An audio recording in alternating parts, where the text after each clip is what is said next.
I know, busy YouTuber excuses, all that sort of fun stuff, but I'm here. Welcome to Curiosity in Advance 2016. Before we start, I'm in a room you've never seen before. I'm in my room, in my dad's house, where I am currently residing. Let's do a quick room tour before we start off. That is where I walk into my room and store my clothes. That is where I store books, computer stuff and camera stuff. That's where I sleep. Don't worry, the extension cord's not always there, it's just there to power my light right now. That's a plant, that's some of my clothing, 2 guitars that are barely ever being used. Up here we have an almost dead bonsai tree and an incomplete section of my collection of lenses. Here we have my computer setup, and here we have some more camera stuff and my travel suitcase. And that brings us back to the center of the room where I am. Let's begin.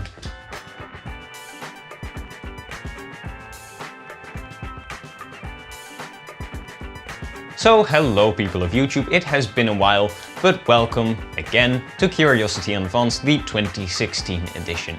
In Curiosity in Advance, I answer my own questions that I have asked myself a year ago, and I ask myself questions to be answered next year. Confusing? No? Okay, let's go. First off, how does it feel to be 2 decades old?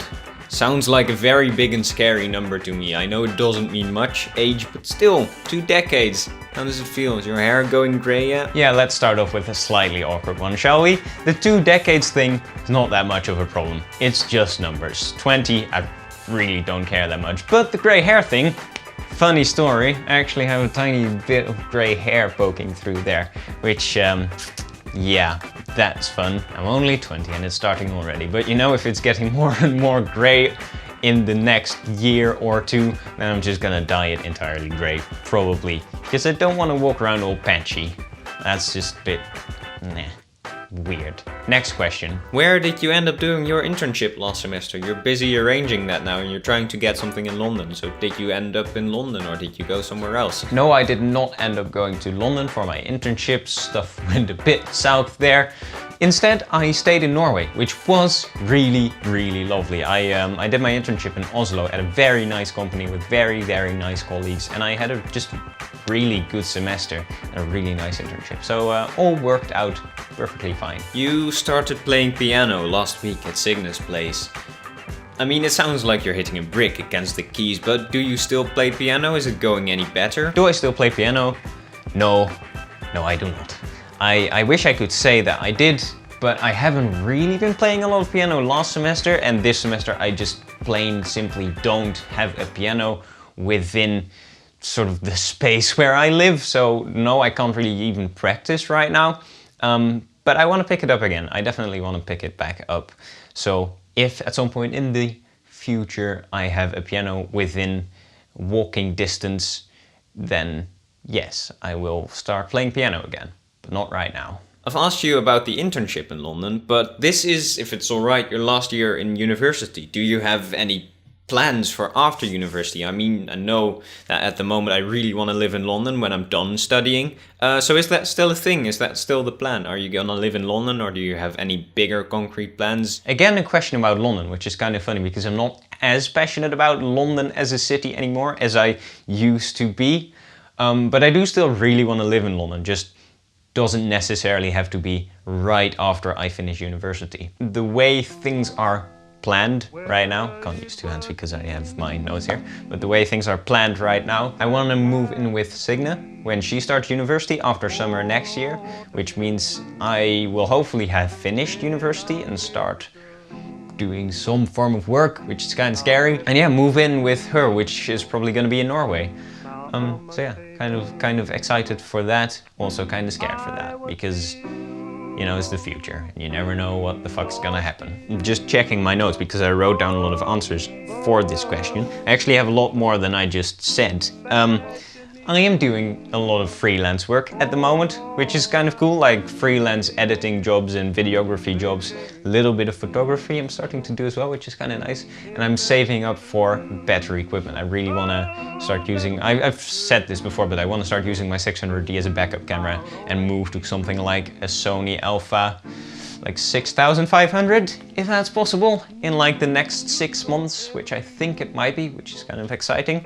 So saving up for that. I also wrote down something about a media production company, which entails that because I'm doing a lot of freelance work right now, I want to expand on that and actually like become a company and do that sort of stuff professionally. I also am working on a really big project for next summer now, together with Signe and Ailey and David. But I can't say too much about that yet, so hopefully in January I can finally push out some announcements surrounding that project. That would be exciting. This one is very video related, but please tell me that you started animating or doing some visual effects, because at the moment you really want to start getting into that, but Adobe After Effects seems like a big and scary thing. So did you do some animation in the last year? Yes, I did actually start animating, which is kind of cool. I started working a bit with Adobe After Effects, which I remember saying was a big and scary thing, which it was, and it still kind of is. It's kind of complicated. It's a lot more complicated than working with Premiere, I think, but I just need to give myself a bit more practice, that sort of fun stuff. But like I have these in between screen things that you can see right now, and I have my little intro and outro that are all animated with After Effects. I also have done a lot of like small 2D animations for my internship, which is kind of cool. So yeah, got quite a lot of practice in small animations over the past semester. If it's alright, you've had a whole year abroad in possibly 2 different countries, but now you should be doing your specialization back at home. Are you living with your parents again? How did you arrange that thing? I feel like I've already answered this question in the intro. Yes, I do live with my parents, with one of them actually. I live with my dad. I see my mom quite regularly. She lives like 5 kilometers away from here, so we see each other every now and then. But I live at my dad's house this semester. Probably not the entirety of next semester though, but I am not 100% sure about that yet. And then I want to know, which is kind of cheesy, from the top of your head, boom, right now, what are the most memorable moments of last year? Most memorable moments. There are quite a lot of these, and I wrote them down in a little list before I started recording. So let's rapid fire this, okay? And the first one is being welcomed by my family on the train station of Groningen, which is nearby, after not having seen my entire family for a semester. I can tell you, tears were shed. Another one is paying Ailey a visit in January, which was kind of unplanned as well, so spontaneous travel is always a good thing. And then definitely moving into Oslo, my first sort of student dorm room ever, which was an odd experience to begin with, but I got used to it quite quickly. And I mostly have positive memories to like that experience of moving into a big city, into a student dorm for the first time as well. So yeah, that was very good. I also remember watching Deadpool in the cinema together with Signe, which was also in Oslo, and that film was absolutely glorious.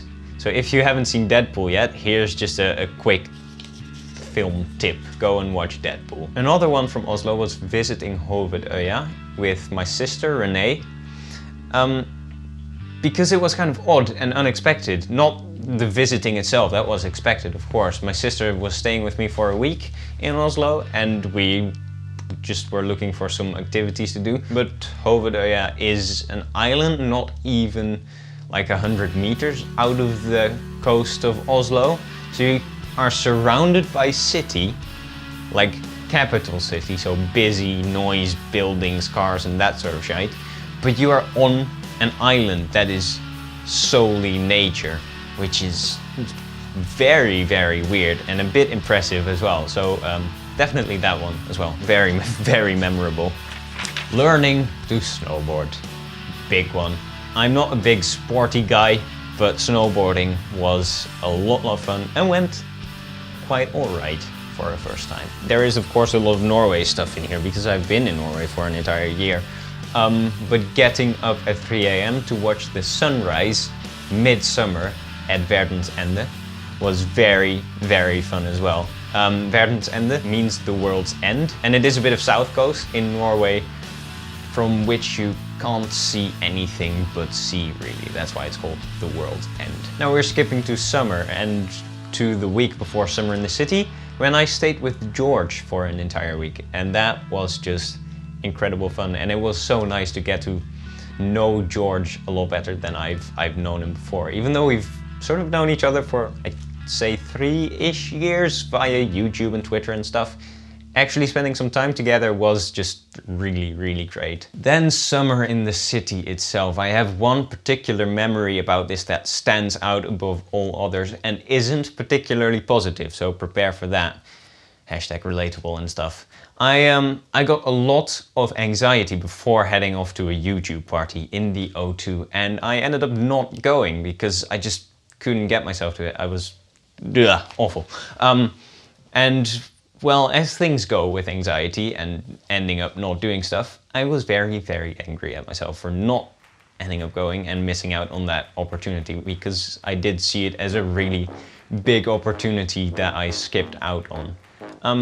So you know, that's a very, very present memory in my mind, and not positive, but it's definitely part of the things I remember most about last year. And then a very positive memory about summer in the city, well actually surrounding summer in the city, is after the last day. So when it was just over, me and Signe went out for dinner at an almost just abandoned shopping mall in Canary Wharf, which was an odd experience walking around a completely empty shopping mall just to go and have dinner at a Wagamama's. Oh my god, the food was amazing and we just had a lot of fun that evening. So yeah, that's definitely a very positive one surrounding Sitsi. And the last one is a little bit sappy but really, really nice, is having been reunited with the Dutch gang and going back to university together with Amy for a whole semester after one whole year of not having been able to see each other on demand.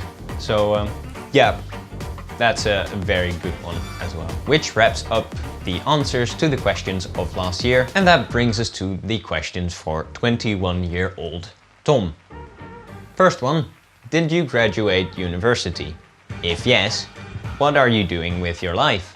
And if no, what are you doing with your life? Where have you traveled in the last year? Following that, what are your travel plans for next year? Where do you live right now? How's the project group with David, Ailey and Signe working out? And the last one is, do you have a driver's license? Because it is about time that you got one. And that brings us to the end of Curiosity in Advance 2016.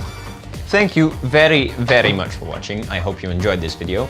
Don't forget to randomly push some of the positive buttons down below, and I will see you next time. Ciao!